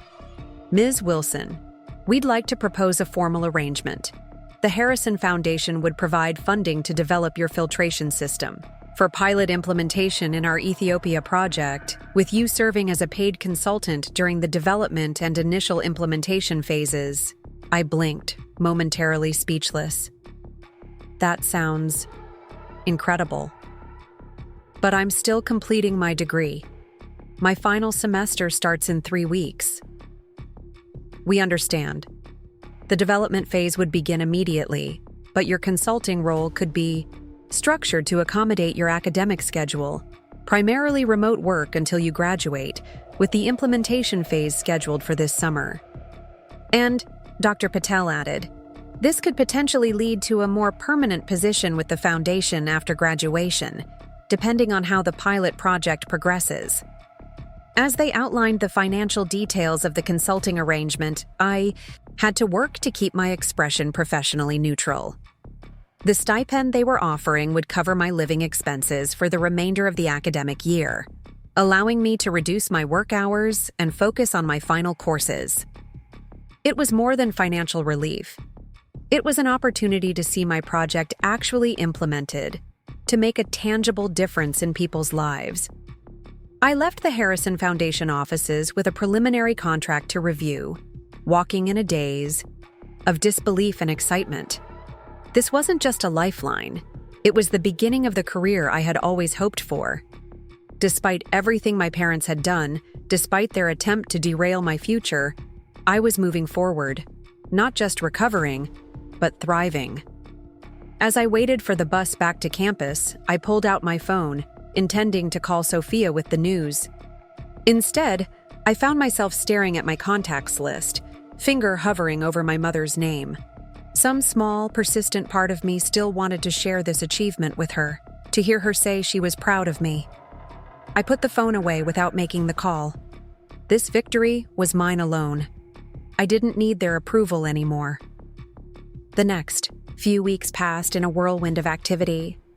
I finalized the consulting agreement with the Harrison Foundation, began the development work on the filtration system, registered for my final semester classes, and moved into a slightly better apartment, closer to campus that Sophia and I found for only marginally more rent. The second payment from my parents arrived on schedule, without any accompanying message. 2 days before classes were to begin, I received a text from Olivia. Back in town for the weekend. Can we get coffee? We hadn't spoken since our brief text exchange after the engineering competition. Part of me wanted to ignore the message, to maintain the distance that had developed between us. But another part recognized that Olivia, for all her flaws, wasn't solely responsible for our parents' actions. She had benefited from their favoritism, certainly, but she hadn't engineered the theft of my college fund. We arranged to meet at a small cafe near campus the following afternoon. I arrived first, claiming a quiet table in the corner and ordering a latte while I waited. When Olivia walked in, I was struck by how different she looked. Her hair was shorter, her clothing more sophisticated. Eastwood was clearly having an influence. "Emma!" She hugged me before I could decide whether I wanted to be hugged. "It's so good to see you. You look great." "Thanks," I replied, gesturing for her to sit. "How's Eastwood?" Her face lit up. "It's amazing. The classes are challenging, but in the best way, and the arts program is everything I hoped it would be. I've already been cast in 2 productions for next semester." I nodded, sipping my latte while she bubbled on about her professors, her new friends, her excitement about the opportunities ahead. It was all painfully familiar. Olivia getting exactly what she wanted, thriving in the path laid out for her, while I scrambled and fought for every step forward. "What about you?" she finally asked. "Mom said you won some kind of engineering prize?" "The environmental innovation competition," I confirmed. "And I've been hired as a consultant by the Harrison Foundation to develop my water filtration system for implementation in Ethiopia." Her eyes widened. "Emma, that's incredible. Why didn't you tell anyone?"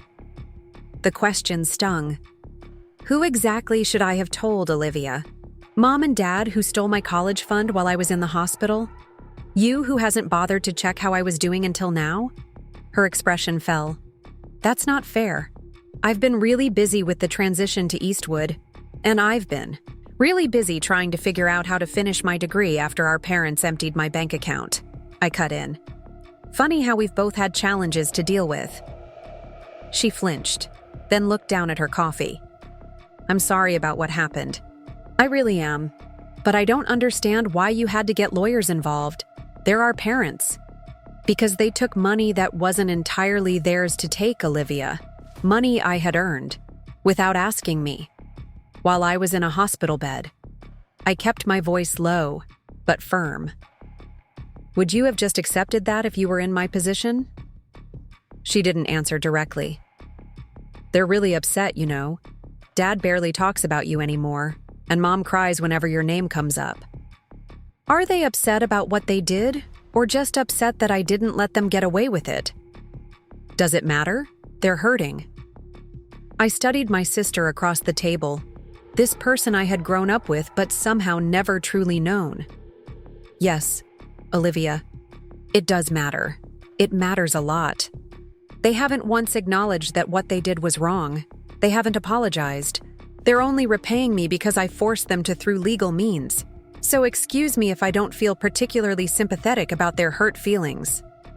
She sighed, pushing her hair behind her ears in a gesture so familiar it made my chest ache with nostalgia for simpler times. I didn't come here to fight. I miss you, Emma. I miss how things used to be. Things were never really how they seemed, I replied quietly. You just didn't notice because you were always the favorite. Her head snapped up. That's not true. They love us both. I didn't say they don't love me. I said you were the favorite. There's a difference. We sat in uncomfortable silence for a moment, the chasm between our experiences suddenly too wide to bridge with casual conversation. Look, I said finally, I'm glad Eastwood is working out for you. I really am. But I need you to understand that what Mom and Dad did wasn't just a misunderstanding or a tough decision. It was a betrayal. And until they recognize that, things can't go back to how they were.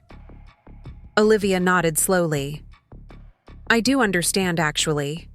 More than you might think. She hesitated, then continued. Last month, I found out they called my theater professor to check if I was applying myself properly. Like I'm a child who needs monitoring. It was humiliating. I raised an eyebrow. Welcome to being treated like you might not be perfectly capable on your own. A rueful smile crossed her face. I may have gotten a small taste of what you've dealt with for years. She reached across the table, tentatively touching my hand. I really am sorry about the money, Emma. If there was anything I could do to fix it, there isn't, I interrupted gently. But I appreciate the sentiment. We shifted to safer topics after that. My new apartment, her roommate situation, the upcoming production she was rehearsing for. By the time we parted, some of the tension had eased, though the underlying issues remained unresolved. As I walked back to my apartment, I reflected on how differently Olivia and I viewed our family. For her, our parents' favoritism had created a blissful bubble of support and encouragement, a foundation from which she could confidently pursue her dreams. For me, it had fostered self-reliance and determination, qualities that had ultimately served me well when that support was abruptly withdrawn. Neither experience was entirely positive or negative, but they had shaped us into very different people. Understanding that helped me begin to separate my feelings about Olivia from my feelings about our parents. She wasn't the architect of the inequality between us, just its beneficiary. The first day of my final semester dawned bright and cold, a perfect Michigan winter morning. I arrived on campus early, feeling a strange mix of nostalgia and anticipation. In just 16 weeks, I would complete my degree and close this chapter of my life. My course load was challenging but manageable. Advanced environmental systems, sustainable infrastructure design, my senior capstone project, and a humanities elective I'd been wanting to take on environmental ethics.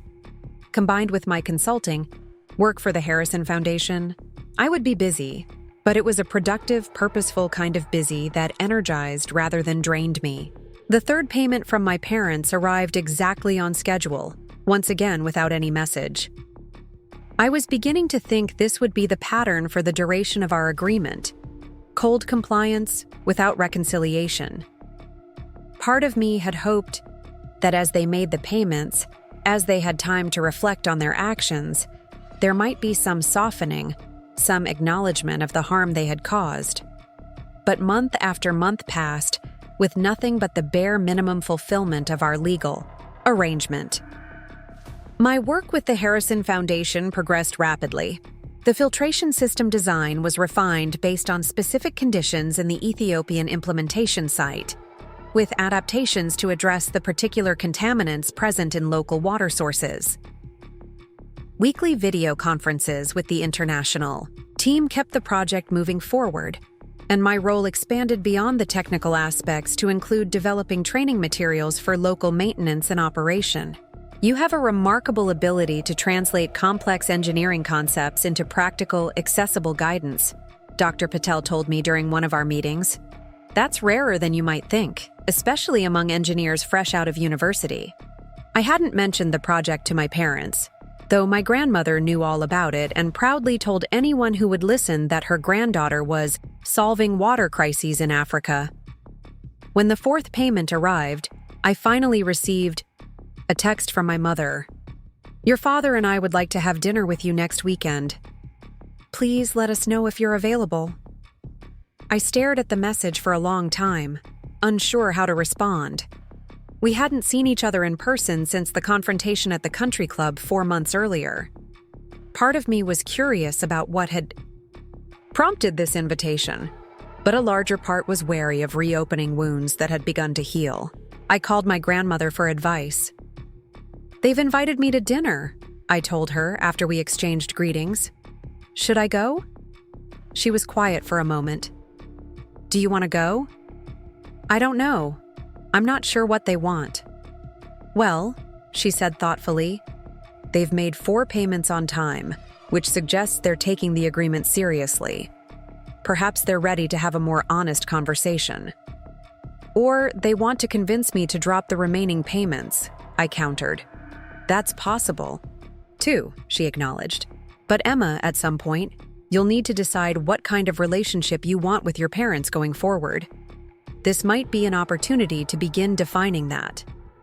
After careful consideration, I agreed to dinner, suggesting a restaurant, rather than their home. Neutral territory seemed important for this first meeting. The evening of the dinner arrived with a flutter of anxiety in my stomach.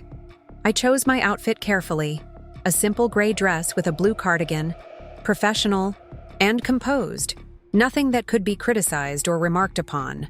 I arrived exactly on time, finding my parents already seated at a table near the back of the restaurant. My mother stood to embrace me, an automatic gesture that I returned stiffly. My father nodded from his seat, his expression unreadable.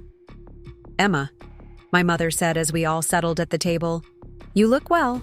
How are your classes this semester?" "Fine," I replied, reaching for my water glass. "Busy, but manageable." My father cleared his throat. "We understand you're working on some kind of water project? Your grandmother mentioned it." So this was why they had invited me. They had heard about the Harrison Foundation project from Grandma and were curious.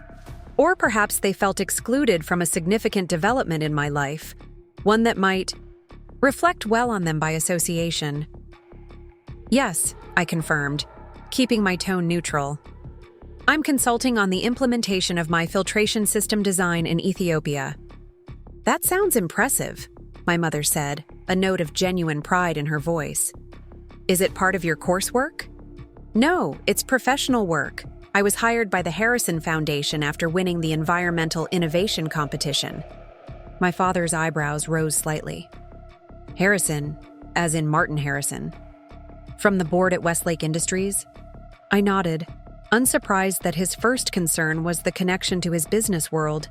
"His father, actually, Dr. William Harrison." "That's quite a connection," he remarked, a new note of respect in his voice that irritated me more than it should have. My value shouldn't increase in his eyes because of who I was working with. "Why didn't you tell us about this opportunity?" my mother asked. "We had to hear it from your grandmother." I took a sip of water, considering my response, carefully. "We haven't exactly been in regular communication recently." An uncomfortable silence fell over the table, broken only when the server arrived to take our orders. After he departed, my father leaned forward, hands clasped on the table. "Emma, your mother and I have been discussing our situation. We want to put this unpleasantness behind us." "By unpleasantness, you mean the theft of my college fund?" My mother winced. "Please, Emma, there's no need for that kind of language. What would you prefer I call it?" My father's jaw tightened. "We made a decision about family finances that, in retrospect, we should have discussed with you first. We've acknowledged that by agreeing to your repayment terms. But this continuing hostility isn't productive for anyone." I studied them both, noting the familiar patterns. My father's authoritative tone, my mother's conciliatory gestures, both aimed at guiding the conversation to their preferred outcome. In this case, my forgiveness without their genuine accountability. "What exactly are you hoping for from this dinner?" I asked directly. They exchanged glances. "We want to repair our relationship," my mother said. "We miss you, Emma. We're proud of your accomplishments, and we want to be part of your life again." "On what terms?" My father frowned. "I'm not sure what you mean." "I mean, are you looking for us to pretend nothing happened? To go back to family dinners and holiday gatherings without addressing the fundamental breach of trust? Or are you prepared to acknowledge, really acknowledge, the harm you caused?" Another uncomfortable silence fell. My mother fidgeted with her napkin, while my father's expression hardened. "We've made the payments as agreed," he said finally. "Isn't that acknowledgement enough?" "No," I replied simply. "It's compliance with a legal obligation. It's not the same as understanding why what you did was wrong." "Emma," my mother began, but I continued. "You didn't just take money from me. You took my agency, my future, my trust. You made a unilateral decision about my life while I was literally unconscious in a hospital bed. And even now, sitting here, you're not sorry you did it. You're just sorry there were consequences." My father's face flushed. "That's unfair. We've made significant financial sacrifices to meet your demands. To repay what you took," I corrected. "And it's telling that you see it as meeting my demands, rather than restoring what was rightfully mine." The server returned with our meals, creating another pause in the increasingly tense conversation. We ate in strained silence for several minutes before my mother tried again. "Emma, please. We're trying here. We want to move forward." I set down my fork. "I want that too, Mom. But moving forward doesn't mean ignoring what happened. It means addressing it honestly and ensuring it never happens again." "What would that look like to you?" she asked, and there was something in her tone, a genuine question rather than a defensive deflection, that made me pause. "It would look like a real apology. Not, 'We're sorry you were upset,' or 'We're sorry it came to this,' but 'We're sorry we took your money without your consent, and we understand why that was wrong.' Hari would look like acknowledging the pattern of treating Olivia's needs and wants as more important than mine. And it would look like respecting my boundaries going forward."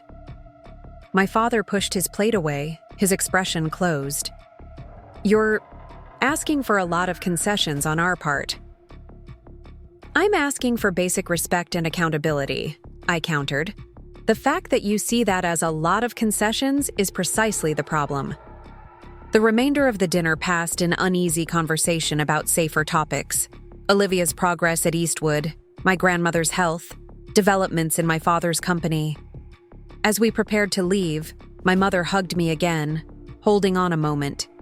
Longer than necessary. "We do love you, Emma," she whispered, "even if we don't always show it the right way." I nodded, unable to fully reciprocate the sentiment in that moment, but unwilling to reject it entirely. My father shook my hand formally, as if we were concluding a business meeting rather than a family dinner. "Think about what we've said," he told me. "Family is important, more important than pride." "It's not about pride, Dad," I replied quietly. "It's about respect. I hope someday you'll understand the difference." As I drove back to my apartment, I reflected on the dinner. It hadn't gone as badly as I had feared, but neither had it provided the resolution I had secretly hoped for. My parents were reaching out, but on their terms, seeking reconciliation without the uncomfortable work of true accountability. For now, that wasn't enough, but perhaps it was a starting point, a cracked door rather than a sealed one. When I arrived home, I found a message from Dr. Harrison waiting in my email. The board has approved expedited funding for the Ethiopia project. Implementation timeline moved up to May. Can you be available for on-site work immediately after your graduation? All expenses covered plus stipend. I stared at the screen, a smile spreading across my face. Whatever happened with my family, whatever relationship we ultimately built or didn't build, my future was taking shape exactly as I had hoped. Not despite their actions, but in some strange way, because of them. The crisis they had created had forced me to advocate for myself, to prove my capabilities, to seek out opportunities I might otherwise have been too cautious to pursue. I typed my response to Dr. Harrison. Yes, I'll be available. Thank you for this opportunity. Then I closed my laptop and looked around my small apartment, feeling a profound sense of pride and accomplishment. The path hadn't been smooth or easy, but it was undeniably mine. My plane touched down in Addis Ababa on a clear May morning, just 2 weeks after I had walked across the stage to receive my engineering degree. The Ethiopian sun was bright, but not yet scorching as I stepped onto the tarmac, a world away from the Michigan spring I had left behind. Dr. Patel waited at the arrivals area, her warm smile a welcome sight after the long journey.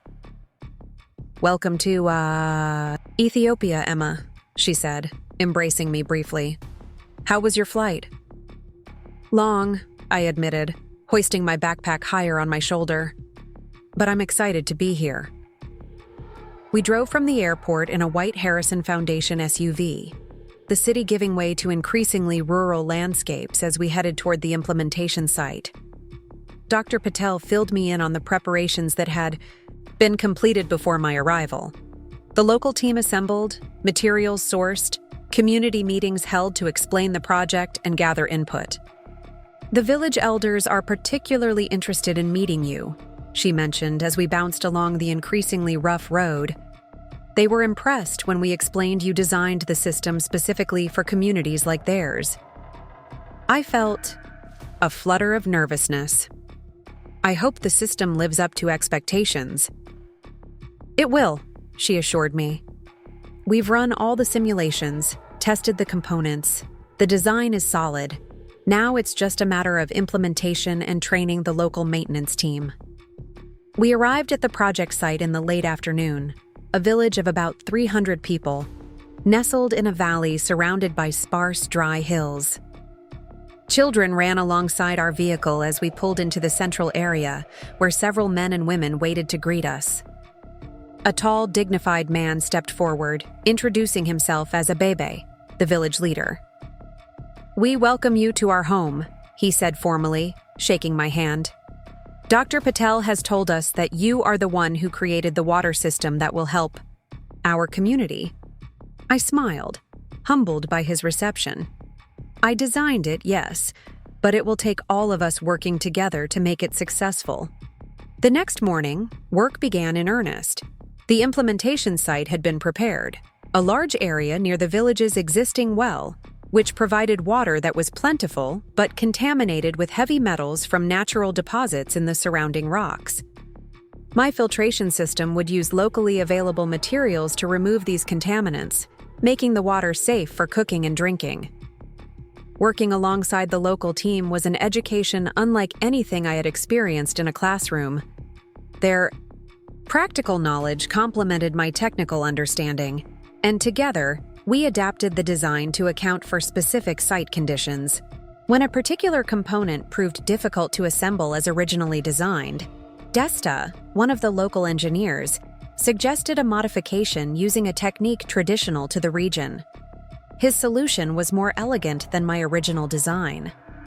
This is why we implement on-site, with local expertise. Dr. Patel observed as we watched Desta demonstrate the improved assembly method to the team. Engineering isn't just about technical specifications. It's about understanding context. By the end of the first week, the primary filtration unit was taking shape. I spent my evenings revising the training materials based on what I was learning from the local team, making the instructions more intuitive and less dependent on technical jargon. During breaks, I sat with village children who were curious about the strange structure being built near their well, explaining how it would work using simple drawings in the dirt. One evening, as I sat reviewing my notes while the sun set over the village, my phone buzzed with a notification. Cell service was spotty, but the project site had satellite internet for necessary communications. An email had come through from my former academic advisor, Professor Chen. "Emma, I hope your work in Ethiopia is going well. I wanted to share some news that might interest you. The engineering department is launching a new fellowship program focused on sustainable water infrastructure in developing regions. Given your work with the Harrison Foundation, you would be an ideal candidate. The fellowship includes funding for graduate studies while conducting field research. Let me know if you'd like to discuss further." I stared at the screen, momentarily overwhelmed by the opportunity this represented. Graduate school had always been part of my long-term plan, but I had assumed it would need to wait until I had saved enough to cover tuition. A fellowship would change that equation entirely. As I composed a response expressing my interest, another notification appeared, a bank alert.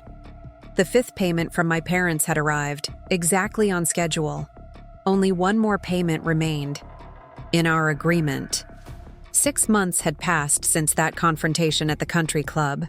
6 months of rebuilding my life and moving forward while they fulfilled their legal obligation.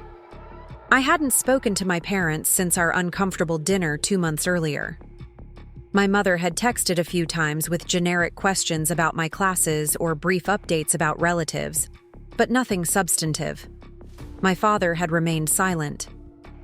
I had sent them a formal invitation to my graduation ceremony, more out of obligation than desire for their presence. They had attended, sitting stiffly in the audience, offering polite congratulations afterward before departing early. Olivia had come separately, having arranged to travel home from Eastwood specifically for the event. Her hug had been genuine, her pride in my achievement evident. "I told everyone at Eastwood about my brilliant engineer sister," she had confessed. "They all think you're amazing." Our relationship was healing, slowly. She had begun to recognize the disparities in how we had been treated, had started to understand my perspective, rather than automatically defending our parents.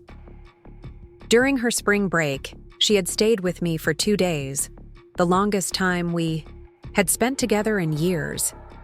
We had talked, really talked, about our childhood, our different experiences in the same family. "I never realized," she had admitted, curled up on my sofa one evening. "You always seemed so capable, so sure of yourself. I didn't see how much harder you had to work for everything." Now, sitting in the Ethiopian twilight with my phone in hand, I found myself composing a message to Olivia. "Guess what?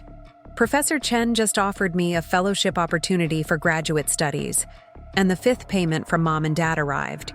Today, one more to go."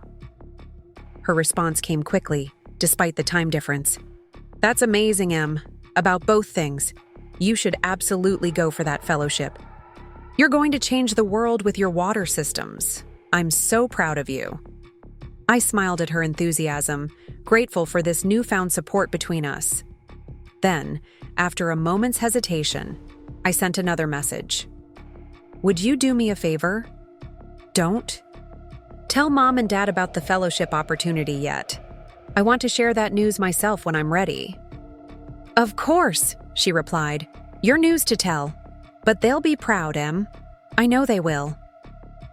I wasn't as confident about that as Olivia was, but I appreciated her optimism nonetheless. I put my phone away as Dr. Patel approached, carrying 2 mugs of the strong, sweet coffee that was a local specialty. "Good news?" she asked, nodding toward my phone as she handed me a mug. Potentially, I replied, explaining the fellowship opportunity. She nodded thoughtfully. William Harrison sits on the university board. I suspect his recommendation might have influenced this offer. You think so? He's been very impressed with your work here. All of us have been. She sipped her coffee. The foundation would support your application if you decide to pursue it, or your research would complement our ongoing projects. The next morning, as we continued work on the filtration system, I found myself reflecting on how dramatically my circumstances had changed in 6 months. From the despair of discovering my emptied college fund to standing here in Ethiopia, implementing my design with the support of a major foundation, with graduate studies potentially on the horizon. It was a transformation I could never have predicted. The 6th and final week of the implementation project passed quickly. The filtration system was completed ahead of schedule, allowing extra time for testing and training the local maintenance team. The water quality tests showed the system performing even better than our projections, removing 98% of the contaminants that had previously made the water unsafe. On our final day in the village, the community held a celebration. Tables were set up in the central area, laden with traditional foods. Children performed songs they had prepared specially for the occasion. Abebe made a speech thanking the Harrison Foundation team and me specifically, presenting me with a woven scarf made by the village women. "Water is life," he said simply, placing the colorful scarf around my shoulders. "You have helped bring clean life to our children. We will not forget." I struggled to express my gratitude, moved by the community's reception of our work. "I came here thinking I was bringing something to you," I said when it was my turn to speak. "But I'm leaving having received far more than I gave. Thank you for teaching me what true engineering looks like. Not just solving technical problems, but addressing human needs." That evening, as we prepared to depart the next morning, I sat with Dr. Patel reviewing the final project documentation. "The foundation is very pleased with the results," she told me. "We'd like to implement your system at the other 2 sites we discussed, in India and the Philippines. Would you be interested in consulting on those projects as well?" "Absolutely," I replied without hesitation. "Especially if it could be coordinated with the fellowship research, if that works out." "I think we could arrange that." She closed her laptop. "You've impressed a lot of people, Emma. Not just with your technical skills, but with your approach. You listen, you adapt, you respect local knowledge. Those qualities are rare in young engineers. Coming from Dr. Patel, who had a reputation for exacting standards and sparing praise, this was significant." "Thank you," I said simply. "That means a lot." Back in the United States a week later, I found myself facing a decision I hadn't anticipated. The engineering department had officially offered me the fellowship with the option to begin that fall. Meanwhile, the Harrison Foundation had extended an offer for a full-time position on their international projects team, with the possibility of part-time work if I chose to pursue graduate studies simultaneously. Both were extraordinary opportunities. Both represented pathways to the career I had always wanted. The question was which to choose, or whether to attempt both simultaneously. I needed time to think, to weigh my options carefully. After the intensity of the Ethiopia project and the long journey home, I decided to give myself a few days of rest before making any decisions. I drove to my grandmother's farmhouse, seeking the peace and perspective I always found there. Eleanor welcomed me warmly, embracing me on the front porch just as she had 6 months earlier when I had first discovered my parents' betrayal. This time, however, I arrived not in crisis, but in triumph, with options and opportunities rather than problems to solve. "Look at you," she said, stepping back to study me. "Ethiopia agrees with you." I laughed. "It was amazing, Grandma. Challenging but incredible. I learned so much." We settled in the kitchen as I told her about the project, showing her photos. of the completed filtration system and the community celebration. Her pride was evident as she examined each image, asking thoughtful questions about the implementation process. "And now you have these two wonderful opportunities," she said when I explained my current dilemma. "What's your instinct?" I hesitated. "I've always planned on graduate school eventually, but the foundation position offers immediate impact, working directly with communities that need clean water solutions now." She nodded, considering this. "Could you do both?" "Possibly. It would be intense, but the foundation seems open to a part-time arrangement while I study." "Then perhaps the question isn't which to choose, but how to structure both to create the path that's right for you." She poured us both more tea. "You've never been afraid of hard work, Emma." "No," I agreed with a smile. "I haven't." We were interrupted by the sound of a car coming up the gravel driveway. Through the kitchen window, I recognized my parents' sedan, and my body tensed instinctively. "Did you know they were coming?" I asked my grandmother. She nodded. "I invited them. I hope you don't mind, but I thought it was time." Before I could respond, there was a knock at the door. Eleanor rose to answer it, leaving me sitting at the kitchen table, uncertain how to feel about this unexpected encounter. I hadn't planned to see my parents today, hadn't prepared myself for whatever interaction might unfold. My mother entered first, hesitating when she saw me. "Emma," she said softly, "we didn't know you'd be here." "Clearly," I replied, noting their surprised expressions. My father followed, nodding awkwardly in greeting. "You're back from Africa." "Ethiopia," I corrected. "Yes, I returned 3 days ago." An uncomfortable silence fell. My grandmother bustled about, setting out additional cups for tea, seemingly unperturbed by the tension in her kitchen. "How was the project?" my mother finally asked, settling cautiously into a chair across from me. "Successful," I replied. "The filtration system is functioning well. The community has clean water now." "That's impressive," my father said, and there was something in his tone that caught my attention, a note of genuine respect rather than the perfunctory acknowledgement I had grown accustomed to.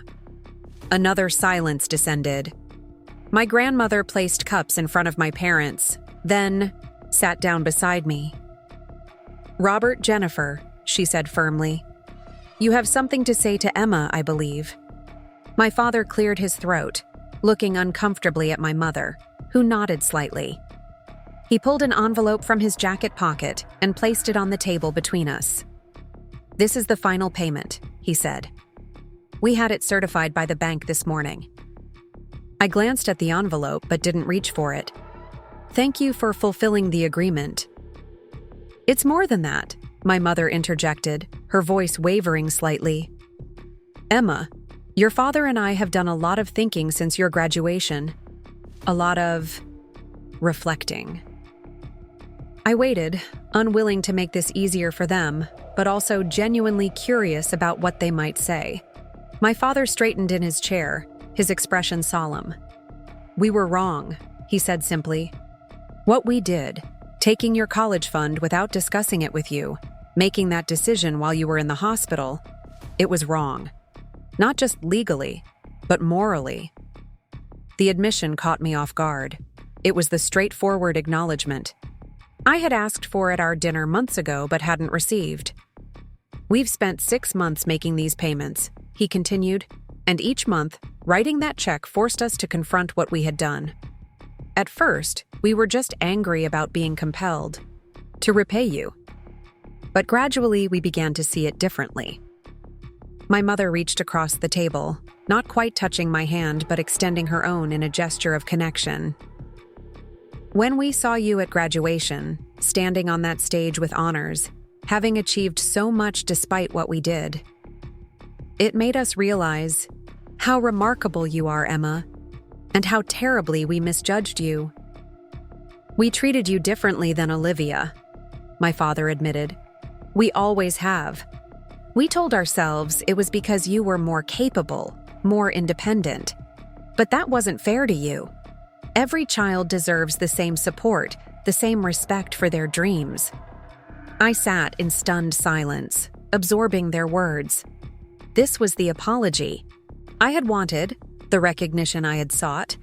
Yet now that it was happening, I didn't know how to respond. "Why now?" I finally asked. "Why not at our dinner 2 months ago?" My father grimaced. Pride, stubbornness, unwillingness to admit the full extent of our failure. He glanced at my grandmother. "And then Eleanor invited us here today, specifically, to talk about you. She made us see what we've been avoiding." I looked at my grandmother, who met my gaze steadily. "They needed a push," she said simply. "And you deserve to hear this before moving forward with your life." "We know we can't undo what happened," my mother said softly. "But we hoped. Perhaps we could begin to rebuild something, if you're willing." The earnestness in her voice, the uncharacteristic humility in my father's posture, these were new, and they suggested a genuine shift rather than a strategic concession. I felt something inside me loosen, a knot of resentment beginning to unravel. "I don't know what that looks like," I said honestly. "I don't know if I can trust you again." "We understand," my father replied. "Trust is earned. We're prepared to earn it back, however long that takes." My mother nodded in agreement.